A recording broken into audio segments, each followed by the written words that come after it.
Benoît Jauvert est à mes côtés en plateau pour entamer cette émission. Le président de Fox. Bonjour Benoît. Bonjour Grégoire. On parle de Renault avec vous pour commencer. C'est la vedette du jour, le titre Renault là qui gagne plus de 4,5%, alors que se tient en ce moment même un conseil d'administration peut-être décisif pour l'avenir de Renault avec Fiat Chrysler. Est-ce que Renault doit accepter l'offre de Fiat Chrysler aujourd'hui, Benoît ? Alors la réponse est oui. Boursièrement à court terme, j'ai pas la réponse exactement. On va voir ce qui va en sortir. Mais je pense que la réponse est oui. C'est deux très belles alternatives.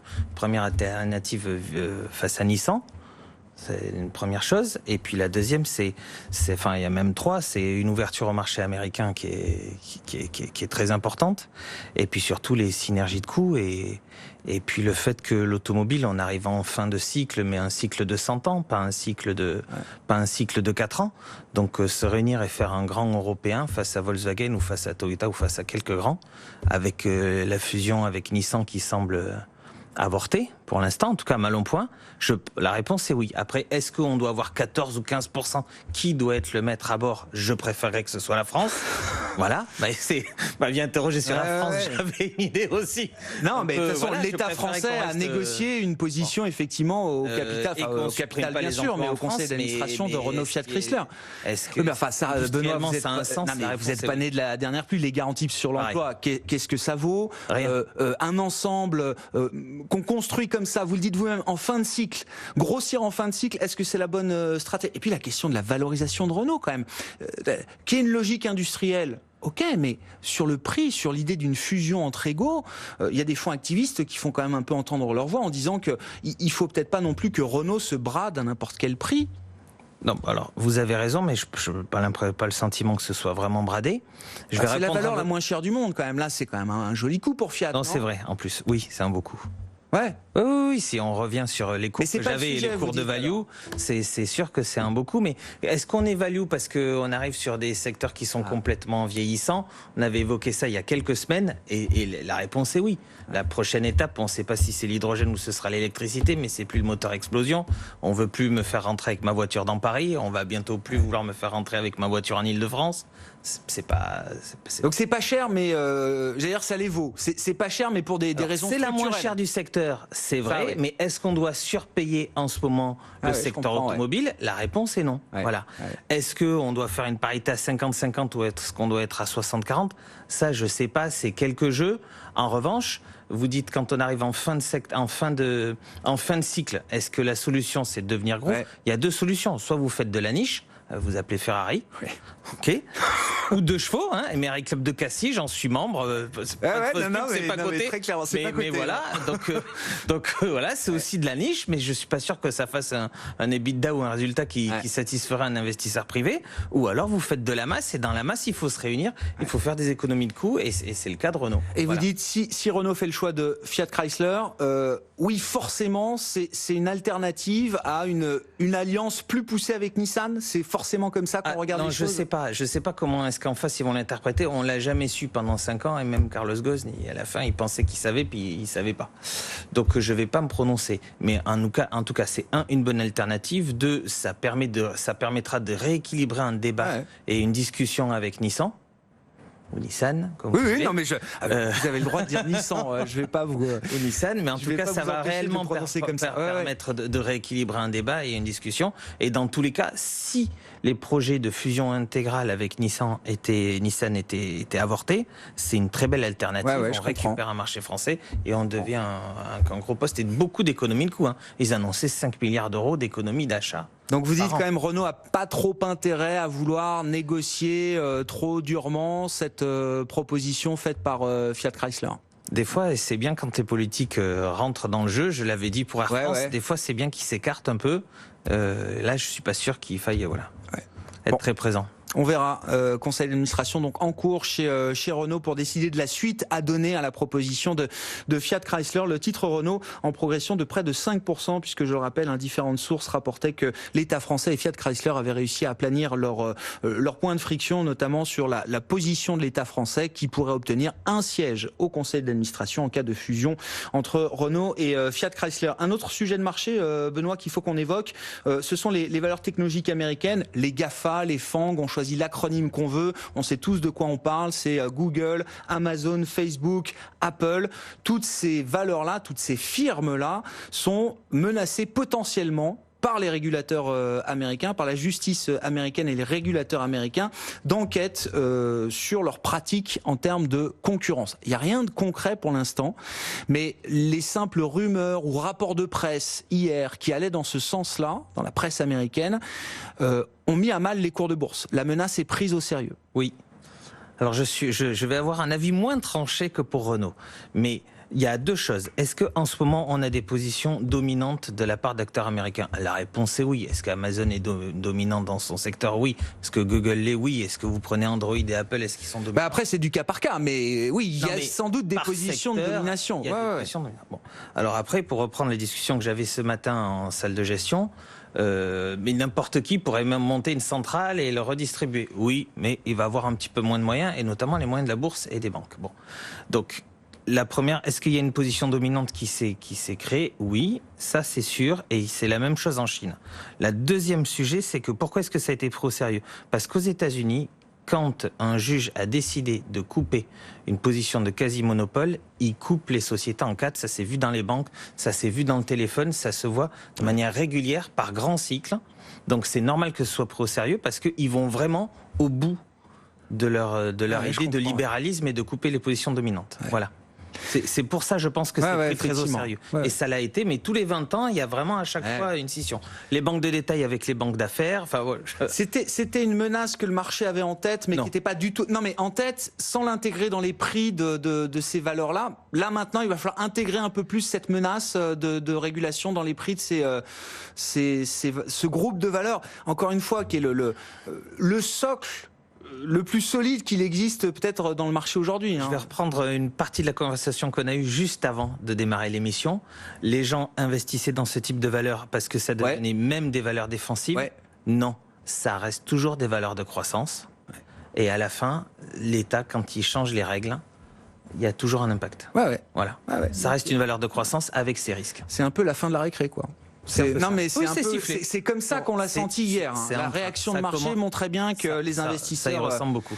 Prenaient les choses très très au sérieux et on voit que ces titres ont vraiment du mal à rebondir. Ceux qui ont été le plus affectés hier, Facebook, Amazon ou encore Alphabet, Google. Facebook qui est encore pas loin de perdre du terrain après avoir baissé plus de 7% hier. On est au début de séance à New York. Justement, on va se reconnecter au marché et puis on va s'intéresser juste après au marché obligataire. Les marchés qui réclament à corps et à cri des baisses de taux de la part des banques centrales. Et d'ailleurs, ça a déjà commencé. Ce matin, la Banque centrale d'Australie baissait ses taux pour la première fois depuis 3 ans.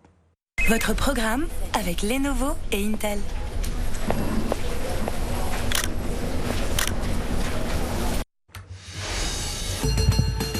Des marchés qui tiennent bien, effectivement. Alors ce sont des séances un peu en dents de scie. On baissait ce matin, le marché se retourne un peu comme la séance d'hier. Donc ça crée des écarts importants au sein d'une même séance. Mais au final, le marché progresse cet après-midi encore. Plus 0,45% pour le CAC 40, 5262 points. Alors évidemment, tous les problèmes ne sont pas réglés. On pourrait même dire qu'aucun problème n'est réglé et que les risques sont toujours là et continuent de s'accumuler. Mais il y a quand même des séances de respiration. Les investisseurs ne sont pas prêts à capituler complètement aujourd'hui. On voit d'ailleurs un peu d'appétit pour le risque. Alors on parlait du dossier Renault spécifique, évidemment, qui gagne 5% avec ce conseil d'administration en cours pour décider de la suite à donner à la proposition de Fiat Chrysler. Mais l'ensemble du secteur automobile est quand même bien orienté aujourd'hui, parmi les secteurs les plus forts du jour. Valeo reprend près de 4%. On a Peugeot qui gagne également plus de 2% cet après-midi, tout comme Michelin. Et puis le marché qui achète même les banques, alors que le contexte de taux reste toujours ultra négatif, moins 20 points de base toujours pour la dette allemande. On est à 2 jours de la prochaine réunion de la Banque Centrale Européenne et au regard d'ailleurs de la faiblesse de l'inflation qu'on a vu encore en zone euro pour la marque qui a été publiée ce matin pour le mois d'avril, une inflation cœur en zone euro, l'inflation sous-jacente, l'inflation réelle, la vraie inflation effectivement hors de la volatilité des prix de l'énergie ou des prix alimentaires. Cette inflation-là, elle est quasiment sur des plus bas historiques, pas tout à fait, mais on retombe à plus 0,8% 1% seulement en termes de progression des prix sous-jacents en Europe sur le mois de mai. Donc un niveau très très bas qui appellera forcément un discours très accommodant et des réponses de la part de la Banque Centrale Européenne à l'occasion de la réunion d'après-demain, jeudi. Et donc le marché en profite pour racheter un peu les banques aujourd'hui. Crédit Agricole et BNP Paribas notamment, qui gagnent entre 2,5 et 3%. La tech, en revanche, qui reste sous pression. On ne sait pas encore sur quel pied danser vis-à-vis des GAFA, qui ont lourdement chuté hier après plusieurs rapports de presse qui indiquaient que différents régulateurs américains se préparaient à lancer des enquêtes sur les pratiques commerciales, concurrentielles de certaines de ces grandes plateformes. Facebook qui chutait hier de plus de 7%, perd encore du terrain en ce moment. Alphabet, Google également, ou encore Amazon, après avoir déjà chuté lourdement hier. La tech européenne également qui est en retard cet après-midi, un des rares secteurs en baisse de 1%, on le voit avec Dassault Systèmes, ou encore Capgemini qui signe les plus fortes baisses du CAC, Dassault Systèmes notamment qui recule de plus de 3,5% actuellement. Et puis un mot d'Ubisoft, hors CAC 40, Ubisoft qui recule de 4-5% cet après-midi, alors que selon les déclarations à l'AMF, la famille Guillemot a vendu en 2 fois des blocs d'actions à la fin du mois de mai pour un total d'environ 30 millions d'euros. Ça reste une fraction infime de la participation de la famille Guillemot au capital d'Ubisoft. Le titre néanmoins est un petit peu secoué aujourd'hui avec, je le disais, une baisse de 4 à 5% actuellement. BFM Business, Intégral Bourse, jusqu'à 18h, la bourse en temps réel. Et on poursuit nos discussions sur le marché, qui réclame à corps et à cri des baisses de taux. En plateau, Benoît Jauvert pour en parler, le président de Fox, et Éric Bourguignon qui nous rejoint par téléphone, le responsable directeur des activités sur titre pour compte de tiers de Swiss Life Asset Management. Éric, bonjour et bienvenue. Merci d'être avec nous. Je le disais, c'est même pas que le marché demande des baisses de taux, le marché réclame à corps et à cri des baisses de taux de la part des banques centrales et notamment de la Réserve fédérale américaine, Éric. Oui, bonjour Grégoire, exactement. Même si aujourd'hui les mouvements sont très limités sur les marchés de taux, avec une petite tension sur le taux à 10 ans américain, un petit rebond sur le taux à 2 ans, une quasi-stabilité des taux allemands, il est clair qu'aujourd'hui les taux actuels traduisent des anticipations extrêmement fortes de baisse des taux aux États-Unis. On n'est pas loin de 3 baisses de taux anticipées maintenant en 2019 dans ce pays. C'est quand même assez phénoménal. Donc, effectivement, la Fed connaît une pression comme jamais depuis la fin d'année dernière. Ouais. Venons, il faut le rappeler, parce que ça paraît loin, ça paraît un autre monde, mais c'était il y a à peine 6 mois, en décembre dernier, la Fed prévoyait encore de passer jusqu'à 3 hausses de taux en 2019. C'est ça, Éric? C'est exactement ça. Et elle y a renoncé un mois plus tard en disant qu'il n'y aurait pas de hausse de taux.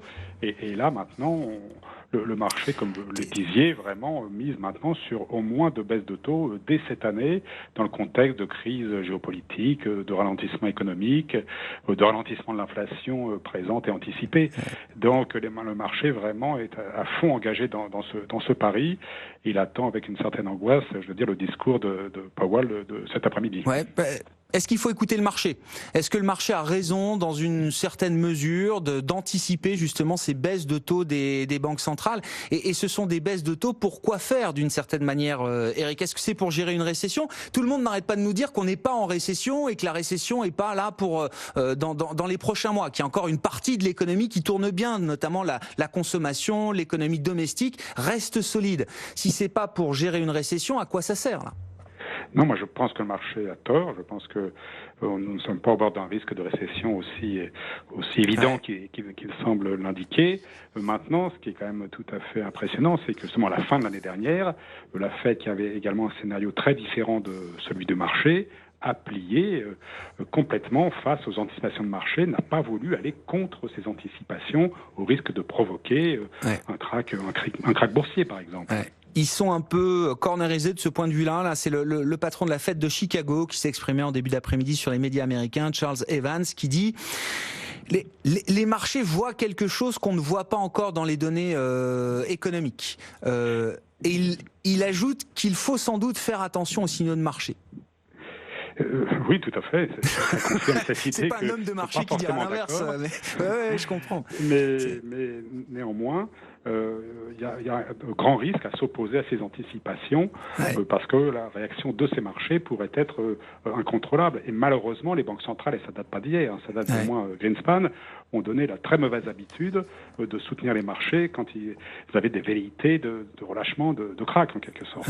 Si la Fed se met à baisser ses taux, Eric, qu'en sera-t-il des autres banques centrales? Alors on a vu, là, ce sont des banques centrales de pays moins importants, mais quand même des pays développés qui connaissent des cycles de croissance très importants. Je pense à la Nouvelle-Zélande ou l'Australie. L'Australie ce matin qui a baissé ses taux pour la première fois depuis 3 ans.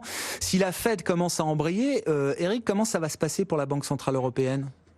Ça va être très compliqué parce que la Fed au moins avait remonté ses taux. La BCE n'a pas commencé à le faire. Donc commencer à rebaisser ses taux sans les avoir remontés, c'est quand même assez compliqué à expliquer et ça laisse quand même poser la question de quelle est la marge de manœuvre réelle de la Banque centrale européenne alors que certains de ces taux sont aujourd'hui négatifs. Moins 0,40 points de base, on le rappelle, pour le taux directeur aujourd'hui de la Banque centrale européenne qui est le taux de dépôt. Merci beaucoup Eric Bourguignon qui était avec nous par téléphone quelques minutes, responsable des activités sur titre pour compte de tiers chez Swiss Life Asset Management. Quelques commentaires sur les banques centrales. Benoît, on vous retrouve en plateau. Benoît Jovert, président de Fox. Est-ce que les banques centrales, la Fed, doit-elle baisser ses taux? Et baisser ses taux, si oui, pourquoi faire? Alors, je ne sais pas si elle doit les baisser. Il y a des gens plus compétents que moi qui vont le décider, notamment la Fed. En revanche, si elle baisse ses taux, c'est qu'elle est en train de voir que l'économie se dégrade plus vite que ce qu'on est en train de nous le percevoir, parce que j'ai la même opinion que Monsieur Bourguignon, donc j'ai la même. Vous pensez que le marché est trop agressif et anticipe trop vite ces baisses de taux? En revanche, il a rarement tort. Comme je suis ancien broker, je sais que il a souvent rarement tort. Comme Charles il a Evans des abus, de la Fed comme de fin Chicago. d'année dernière. Vous dites il faut écouter les signaux de marché. Il faut de temps en temps écouter les signaux de marché. En tout cas, s'il a tort, il revient vite sur ce qu'il a dit. C'est ce qui s'est passé entre la baisse de novembre et décembre sur les marchés et la remontée qu'on a eue fulgurante. Mais donc, en revanche. Même si la Fed et même si les banques centrales écoutent les marchés, en tout cas les regardent, il y a une chose qui est sûre, c'est que si là ils décident de baisser leur taux, d'abord ce qui a été dit juste avant est vrai, eux ils ont de la marge, ce qui n'est pas le cas de la BCE, et heureusement que le plus grand supermarché est aux États-Unis dans le monde. C'est-à-dire ? C'est-à-dire que si eux ils consomment, on a quand même des chances à ce que notre industrie vende un peu. Même si vous taxez un petit peu Mercedes, ils vont quand même en vendre quelques-unes. On va quand même aller vendre un peu de ciment, etc. On a quand même 2-3 choses. 2-3 Airbus, même s'ils ont Boeing. Donc si les États-Unis consomment, s'il y a une baisse des taux aux États-Unis, parce qu'ils pensent que l'économie s'est dégradée, 1, ils ont de la marge pour baisser leur taux, ce qui n'est pas notre cas. 2, ça reste des grands producteurs, ça passe par la consommation plus que par l'industrie, et donc on en profitera un peu. On en profitera un peu parce que notre économie en profitera. En revanche, il n'y a pas de marge pour la BCE. Vous venez de rappeler les taux juste avant mon intervention. Moins 0,40 points de base, mais bon, ça peut être encore plus négatif. Je veux dire, de ce point de vue-là, on a compris que les limites, elles étaient franchies désormais. À l'instant, Jérôme Powell qui entame son discours, en tout cas la Fed qui communique les éléments du discours de Jérôme Powell. 2 points importants qui sont soulignés par le patron de la Fed. La Fed surveille de très près les effets de l'intensification de la guerre commerciale menée par Donald Trump, source majeure d'incertitude qui reporte les dépenses d'investissement des entreprises et qui impacte à terme la croissance. Et puis le patron de la Fed qui souligne à nouveau l'inquiétude des banquiers centraux face à la faiblesse persistante de l'inflation. La Fed, nous dit Jérôme Powell, qui fera ce qui est approprié pour pérenniser la phase d'expansion économique aux États-Unis qui atteint déjà un record, puisque depuis ce mois de juin, on a franchi la barre des 120 mois d'expansion, ce qui est un record historique pour l'instant pour l'économie américaine. Uncounting, voilà, série en cours, comme on dit. Merci beaucoup, Benoît. Merci d'avoir été avec nous cet après-midi. Benoît Jovert, le président de Fox, avec nous sur BFM Business dans Intégral Bourse.